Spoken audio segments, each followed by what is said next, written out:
Welcome to Strip Coverlet. I am Adrian Fort. And I'm Dalton Gentry. And we are here with this week's installment of... Variety Hour. Hourly Variement.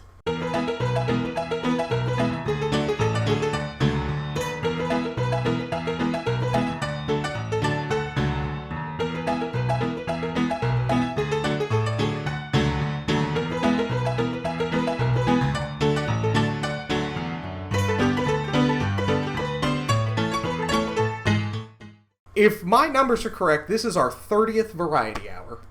But since we missed 25, I actually wanted to, hit that and say it's up there. I'm probably wrong. This is probably 29, and I look like a jackass now, but I think this is our 30th one. I'll be very interested next week then, because I am 31 years old, and next week will be our 31st. So next week, should we do an Adrian-fueled Variety Hour? We haven't told old stories in a while. People like to hear old stories about us. Yeah. But anyway, first and foremost, as you would always put it, a little bit of housekeeping. We've received another new patron, and we would like to take some time to immortalize this patron on set. There are still a few other patrons that we have not picked up figures for yet. Please, if you are watching and you have not seen your figure pop up yet, check the message thingy on Patreon. We sent you a message. We're wanting to know a little bit more about you because you are hard to find things out about. And we want this to be perfect as best as we possibly can. Yeah, absolutely. However, Alixandra Johnson, who goes by Alex, I believe, became a patron. So we do a little weaseling, as we tend to do. And she actually has information out about her. And she is a big gamer. She says she's a critter. I hope that refers to Critical Role. If you are, that's awesome. We have dialogue to make now. You don't know what Critical Role is. I have no idea. Greatest show ever. But she's also a Whovian. Doctor Who fan.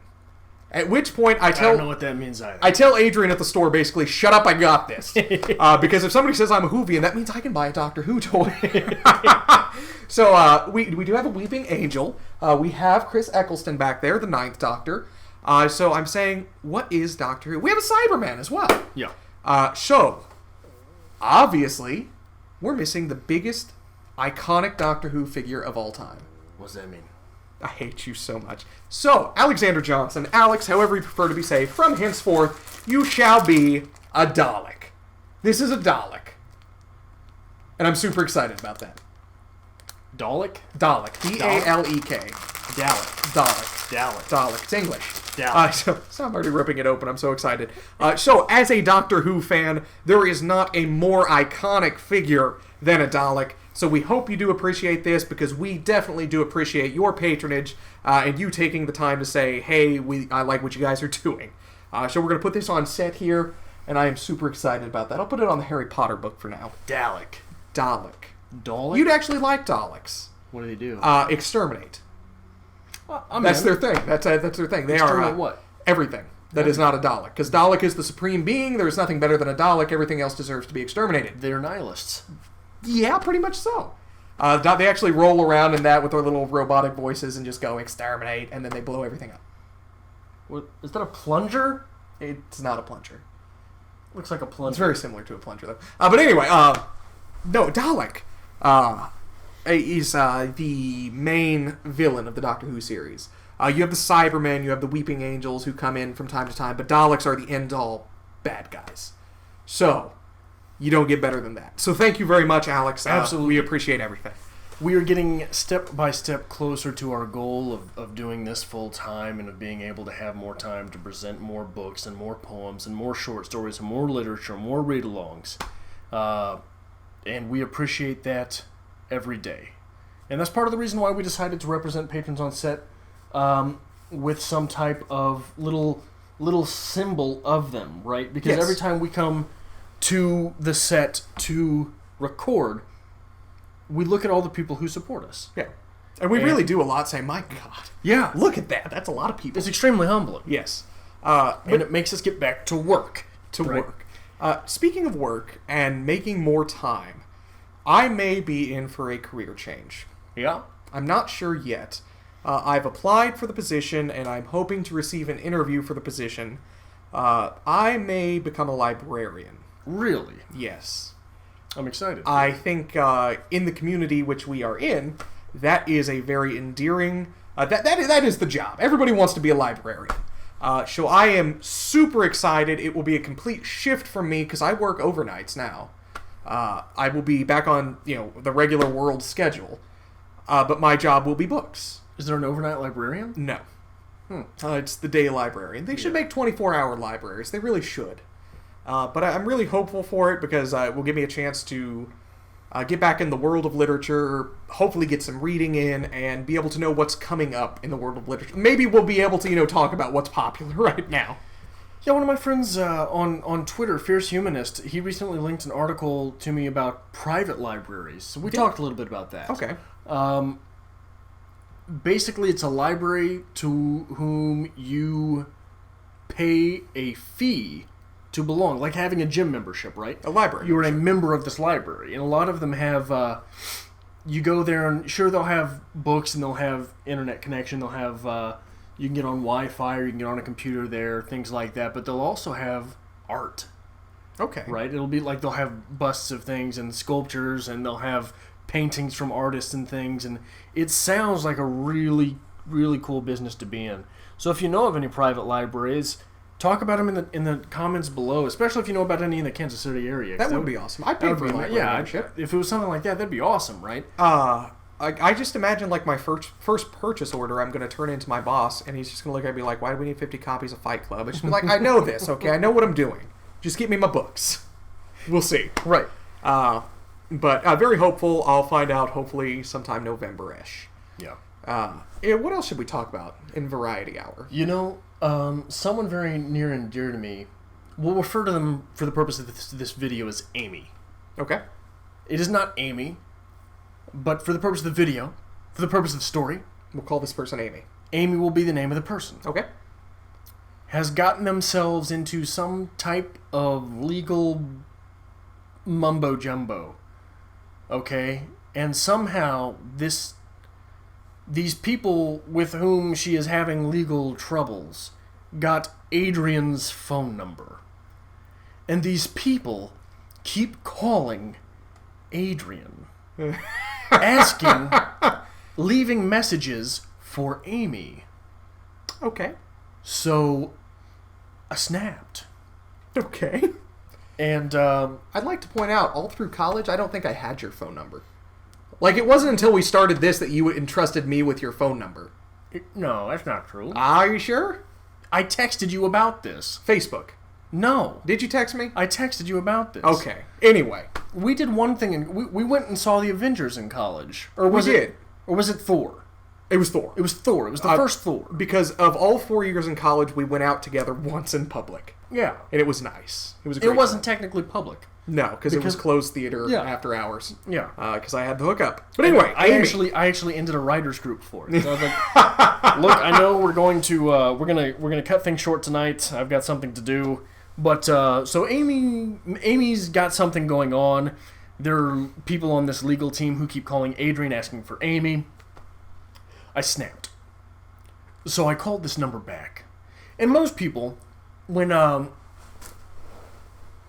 think of every fight you've ever seen. English immediately degrades. Yeah. Motherfucker this, fuck, fuck. And words become halves of words, right? In the attempt to intimidate, so that the escalation does not escalate. Okay. And Adrian kept getting these calls, and I didn't know this was in me. I was furious, and I called this person back, and I said, can I help you? I went full theater teacher, right? Full theater professor. Hello. Yes, and excuse me? Who is this? I said, I keep getting calls for Amy. Do I sound like an Amy? I don't, who is this? So I gave him my name, and I said, now who is this? Because you sound illiterate. I went into full condescension mode. Okay. And terrified this woman. To the point, like you can hear fluctuations in people's voices when they're on the verge of tears. Yeah, okay, so she sounds like every Starbucks waitress you've ever had conversation with, but carry on. Fuck yourself. basically this devolved into me throwing around the fact that you must be an idiot. Don't call me. Do I sound like an Amy? Why are you calling me? Ensure that this does not happen in the future. But I did it all in my professor voice, I guess. I don't know where it came from. But it just sort of happened that way when full fury was induced. And it felt real good. Because this is someone who is obviously out to harass, right? You somehow figured out my number and are using my number in an attempt to get to someone. Okay. I'm fucking you up. I'm making you doubt everything you've ever done. Right? There's something to be said about phone conversations. Because maybe it's the absence of interaction, and I know for a fact they can't kick my ass over the phone. But I'm terrible on the phone as well. Back in April, I went on a vacation, went on a cruise. Did I tell you about this? No. Well, we're setting up the arrangements via phone because that's what you do when you set up a cruise. Because I don't know, it's classic, made for older people. They're all about calling on the phone. Okay. We get to dining arrangements. I can't believe I've never told you this. And they say we want the early dining, late dining. So early's fine. And they say, I see you're bringing a guest with you. Can we put this under Mr. and Mrs. Gentry? We're not married, significant other and I. And I cackle and I go, no, Dr. Gentry, please, and Mrs. Significant Other. So we show up on the cruise. And there's these little placards at the table that say Dr. Dalton Gentry and Miss Significant Other's name. And her maiden name, of course, not Gentry. And she looks at me and she's like, why the fuck does your placard say Dr. Gentry? And I say, I have no idea. This must be a mistake. The entire week, the waiter refers to me as Dr. Gentry. Like there's a note saying, do not call him Mr. He's a doctor. Yeah. You lied your way into prestige. I did. And it felt so good. So that's my phone story. But anyway, I've sorry, I didn't realize how tickled I'd get about that, not reliving that. And the bitch is, we want to go with this cruise line again, and we want to go again, and I'm going to be listed as Dr. Gentry forever. Anyway. Hopefully someday that'll be true. Let's hope so. I dealt with a collections agency once. I had gone to the doctor, and through my insurance, the way my doctor thing works, is it's like a $20 copay to go to the doctor, and they just bill it to you. That's fine. I went to the doctor, and apparently in the recovery stage, because I will only go to the doctor if I'm on death's doorstep. I hate going to the doctor. I hate saying, hey, I'm having this problem. Can you help me? I best be dying. Right. So in the recovery phase, I get better, whatnot. I just don't think anything of it, but I never received the bill for $20. Fast track 2 or 3 years down the road. I'm checking my credit score, as I very frequently do, to try to keep track of things, and I have a derogatory mark. The hell I do? I make sure everything... That's like my one thing I'm good at. So I get looking into it, and it's for an unpaid doctor's bill. So I get a hold of these people, and they, we trying to figure it out, and they recite to me the address. I'm like, I've never lived there. You've been sending my mail to the wrong person. You never received a response. Why didn't you call me? In the period of time of which I went to the doctor and they started to call me, I had changed phone numbers, which is something you do at that age when you're on your own phone plan. So I had no idea this had ever happened.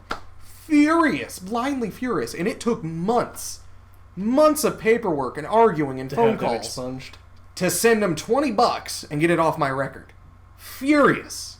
Just furious. Anyway, that's my collection story, and I just wanted to get it out there. Dr. Gentry does not miss payments. Thank you very much.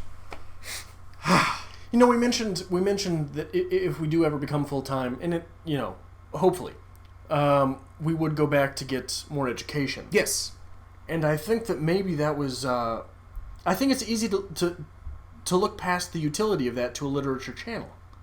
Okay. Every class you take makes you better at literature. This is true. This is very much true. So no matter what it's about, I think that no matter what class we were to take, it would make us better at reading and writing. Would make us more... would add to the utility belt of being a booktuber. Okay. Right? I just want to get that out. I thought about that after we had said it, and I thought, wow, that sounds awfully self-centered. But really, any type of education is just to give obviously to grow the self, but it helps you give back, right? Yes. And, we talked a little bit last time about going into myself a master's degree, you a doctorate, and what we would go into. And I mentioned being really passionate about etymology. And a lot of people shot out some great links and whatnot and talked a little bit about it. Hey, thank you, that was awesome. Very interesting. It came forward this week. I was talking with a coworker who, bless him, always lets me talk books. And always is willing to listen. I've loaned him some books. We've had some good dialogue. But we got talking about Native American languages. And this particular gentleman is of Native American culture. He is almost full-blooded Lakota Sioux Indian. So I start talking about language. And we get going. And I start looking into the language. And I'm like, oh my God, look at this. It's subject, object, verb. It's just like this. At which point he's like, oh yeah, it is, isn't it? Like, you can hear he's like, shut the hell up. I don't care what you're talking about. But it's all about that passion. And you got to do what you got to do. Yeah. If it's literature, be passionate about literature. If it's etymology, be passionate about etymology. But with this possible career change, I realized a master's degree in library science would be something I'd really enjoy. There's some utility behind it. You can find a job with that degree. And this will hopefully count as experience as working in a library, being a library administrator, that can segue me to getting a master's degree faster. So there's some benefit to that. Yeah, absolutely. So full circle now. Look at that. How wonderful. Yeah. Anything else you we'll want to do talk that about? Once in a while. We'll full circle once in a while. Once in a while. Very rarely. Sometimes we find a way to wrap it up, to ring back. Let me bring this up here. What's that? You're still smoking away cigars. Yeah. I've said no to the cigars for many weeks now. Yeah. I did quit smoking for a period of time. I'm back to smoking and off of smoking, because that's what I do. I've got my church warden pipe that I brought on the channel for the Lord of the Rings. And, it's dawned on me, like, you know what? I should just maybe get some pipe tobacco and every now and then sit and have a pipe. Yeah. Maybe on Variety Hour, because, what's more pretentious than a cigar? What's more hipster than a cigar? A pipe! So I get looking up pipe tobacco. And I found like one of those lovely little infographic flowcharts where somebody's put together, if you like this, or this is what you're looking for, try these. Yeah.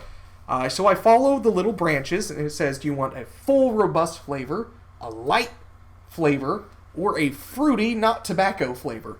Immediately go that route. Fruity, not tobacco. So we follow it all the way down, and my selection of which tobacco I should try is called Hobbit's Weed. So I think I'm going to order myself some Hobbit's Weed and smoke it on the channel. This is how many times now are we going to relate you to a Hobbit? It seems to be the theme of the week. It seems to be a weekly thing. Yeah. Does it not? Is there anything wrong with being a Hobbit? I don't think so. You do have awfully hairy feet. I do, and I don't think. Can you see the camera from like foot level? If so, people see my feet every week. I have a firm belief, and I'm going to get judged so much. I clasp onto sandals in summer because shoes suck in the summer, and I will refuse to stop wearing my sandals until first snowfall. I've been in sandal weather in 20-degree ice storms, and I'm like, hasn't snowed yet. Gonna keep walking. So yeah. Well, it's the first snowfall at which you do this, yes? Yes, first snowfall, then I'll switch over to usually my leather boots that you hate. So that is cultural. That is a culture thing. Okay. It is your culture. Okay. It is a practice. All right. Right? All right. I've been looking a lot. A year ago, in September last year, Homo naledi was found. Okay. Are you familiar with that? Nope. It is another missing link, right? Okay. But it is a strange composite of the evolution of mankind. Of humankind, pardon me. And it is this weird, small... The way they describe it is really... there's all sorts of lectures on YouTube. Just type in Homo naledi, N-A-L-E-D-I for naledi. Is this the one they nicknamed Hobbit? Like a Hobbit creature? I don't know. I never heard that. Okay, carry on. Sorry. But people who are giving lectures on this, you can find them on YouTube, literally will stop themselves and apologize and say, I have no other way to describe this but ape man. Okay. Right? I hate to sound that regressed, but this is an ape man. And one of the interesting thing about this is it appears that these were creatures with tangerine or orange, I can't remember which, 550-ish cc brains. Okay. Much smaller than ours. Okay. These were seen as people without much culture with that brain size because that didn't seem to be the way that things had gone at that time. But this collection of fossils was found in a cave that seems to have been inaccessible from the outside. Besides, like, there are no other fossils in this cave, which means there were not things rummaging through the remains, which means that there were not predators that had dragged these people into this cave to consume them. Okay. These were ritualistic buryings, right? Interesting. Seems to be a ritualistic burying among people with 550cc-ish brains, much before it was thought that people had this ritual, had this culture to bury. That's very interesting. It is. Is. And that's one of the things that I always find interesting is what do we assume from creatures with this size brain? And have I ever told you what I think is the sweetest irony in all of history? What's that? Okay. So before we really see the springing up of creatures with large brains, of humanoid creatures with large brains, this little bone here for the mandible or to let the mandible muscle through, was massive, right? And we had these big jaws because we were eating things that needed immense power to come from your muscle here. Okay. Your jaw muscle. Well, the jaw muscle is anchored here, right? Comes up, it's anchored. That allows for greater torque on crushing. Okay.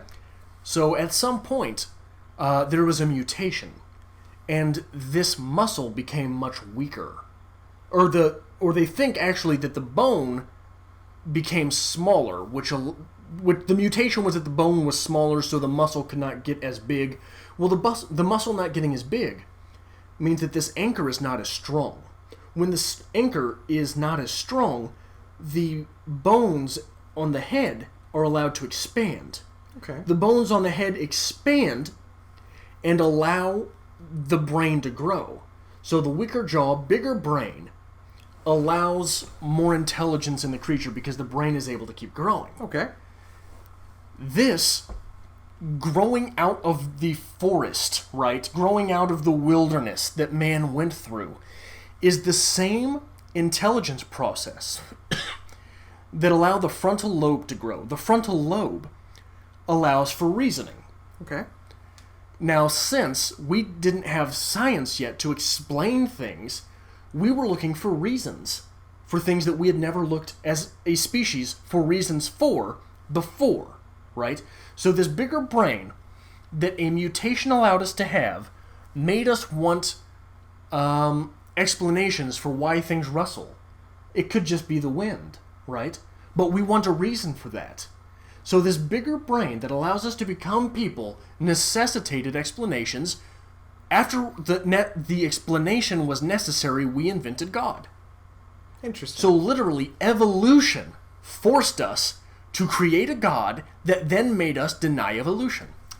I want you to know, that entire argument you just made, I was prepping myself. Because I said, Adrian hasn't taken a jab at you recently, Dalton. He's going to say something. I'm like, where is he going to go with this? I'm like, he's going to make fun of my hats.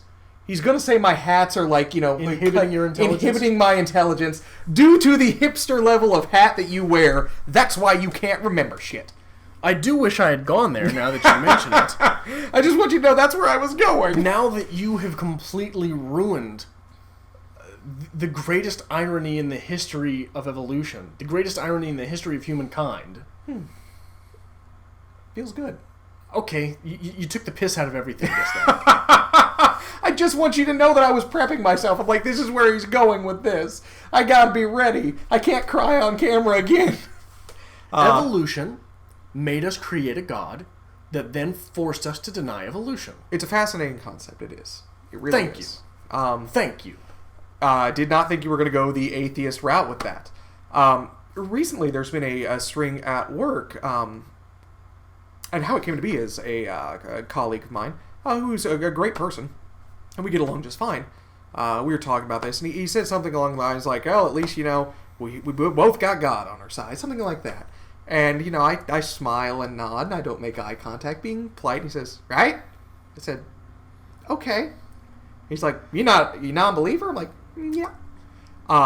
Much to his credit, wonderful guy, says that's fascinating, it's great, and wanted to start a dialogue about it. Wanted to have some conversation about my thoughts, how I came to this decision, some thoughts on him, what he feels.